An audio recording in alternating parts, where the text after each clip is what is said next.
how to buy PEPENG token. So before we start, this is not financial advice. I'm not professional or economic expert. So before investing in any project that you find on my channel, please do your own research.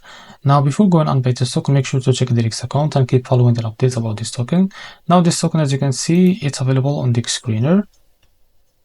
So to be able to buy this token, but before that, as you can see, this token it's increased by 300% in the last 24 hours.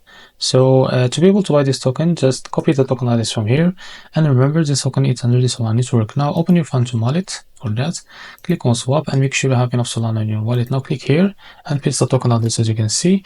Now click on your token here and type how much you want to buy. Wait a few seconds, and as you can see, this is how much you receive. After that, select your provider. For example, I will use the Region CLM via Jupiter.